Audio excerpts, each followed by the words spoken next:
It's bedtime. You've done the whole routine, the stories, the snuggles, the prayers. You finally close the door and breathe a sigh of relief. Whew! But then, tiny feet patter down the hallway. Mom, I need water. Back to bed. 2 minutes later, Dad, I'm scared. Back to bed. By the fourth trip, your patience is slipping. You want to yell, enough already, get in bed. And in that moment you wonder, if yelling doesn't work, then what actually does? How do I guide my child without losing my cool and without giving in? And that's what we're tackling today.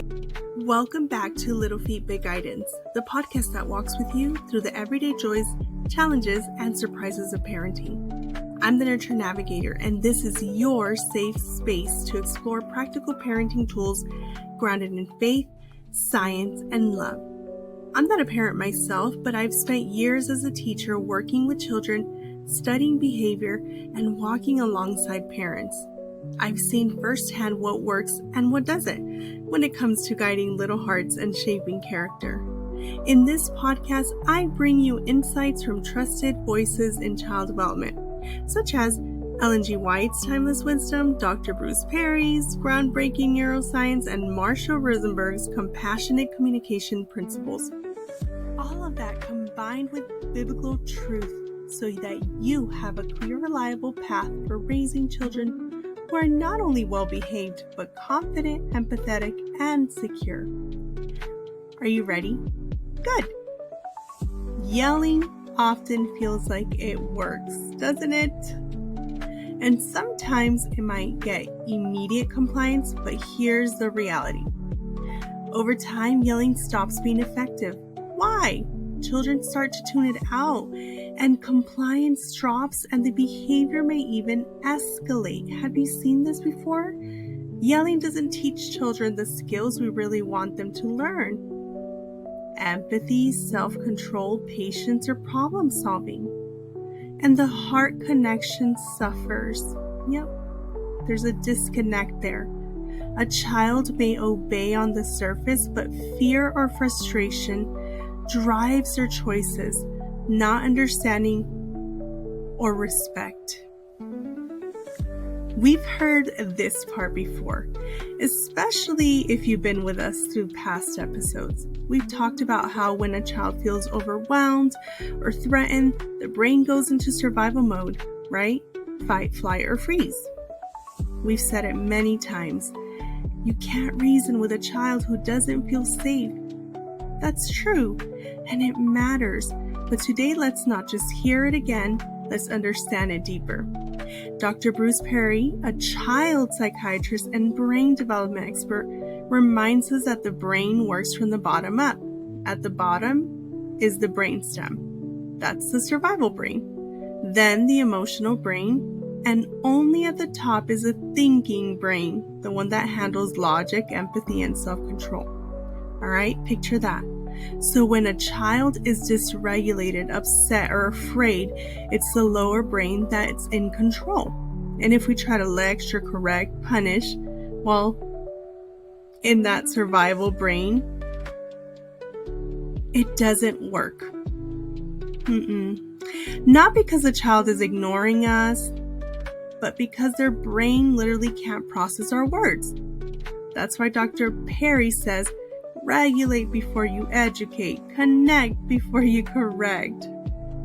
Now, while Dr. Perry helps us understand what's happening in the brain, Marshall Rosenberg helps us understand what's happening in the heart.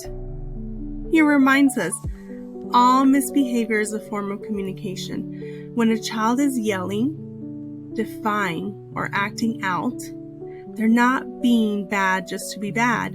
They're trying to get a need met. Maybe it's a need for connection, maybe for power, maybe for rest, but they don't yet have the skills to say, here's what I need in a healthy way. And so, it comes out sideways. Rosenberg's approach, nonviolent communication, challenges us to listen beyond their behavior, to ask not just, what are you doing, but What are you needing? This doesn't mean we let everything slide, parents. No. We're not going to go to the opposite end. It means we hold boundaries with empathy. We stay connected while still being firm. You're upset. That's okay. But it's not okay to hit your brother. Let's find another way. And this brings us to the deep spiritual wisdom of Ellen G. White. She writes, scolding and faulting should be left out. Never should we lose control of ourselves. She's not just giving parenting tips. She's calling us to spiritual leadership. Because here's the truth. Children learn how to handle their emotions by watching how we handle ours. If we yell when we're overwhelmed, we're teaching them to do the same. If we can pause, breathe, and come to them with calm authority, we become a living model of emotional maturity and self-control. Ellen White is pointing us back to this sacred truth. Discipline is not about control. It's about connection, and it starts not with the child, but with the adult. And in all of this, the neuroscience, the emotional insight, the spiritual guidance, we see it reflected in Scripture. Proverbs 15:1 says, "A gentle answer turns away wrath, but a harsh word stirs up anger." Thousands of years before brain scans and psychology, God knew. A gentle response doesn't just calm the room, it calms the nervous system. It doesn't just stop an argument, it softens the heart. So yes, we've heard all of this before, but now we understand it deeper. Discipline without yelling isn't weak. It's strong, it's steady, it's anchored in clear boundaries, loving connection, and a calm, regulated adult who says, I can handle this. I'm not afraid of your big emotions, and I'll help you learn how to handle them too. Because discipline isn't about controlling behavior. It's about shaping character. It's about forming hearts with patience, presence, and peace.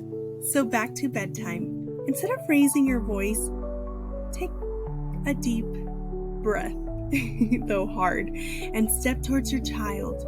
Crouch down to their eye level and say, I see you're scared. Let's walk back to bed together. I'm right here. You'll hear tiny feet stop pattering. Your child will look up and slowly they'll follow you. By moving towards your child and using calm presence, you're guiding without yelling. Over time, they learn that rules are safe, your love is constant, and cooperation comes from trust, not fear. This is the kind of connection that transforms bedtime battles. And the same principles apply to tantrums, disagreements, and everyday guidance. You know, physical presence is actually more powerful than we often realize. Instead of yelling from across the room, try moving closer to your child. Stand with them. Gently guide their hand or their attention. That kind of closeness says, I'm here with you, in a way that words alone can't. When you speak, keep your voice calm but firm. That doesn't mean lowering your expectations.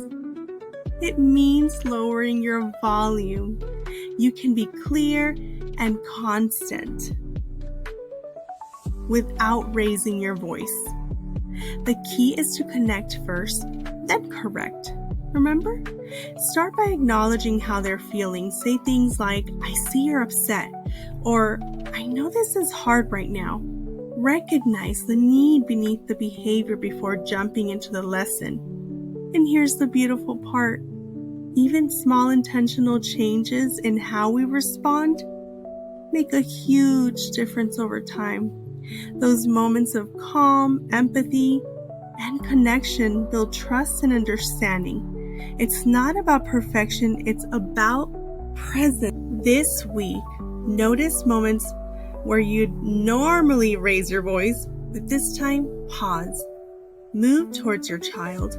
Speak calmly, firmly, and with connection. Observe how presence changes your child's response. Notice how empathy paired with limits transforms misbehavior into a learning moment.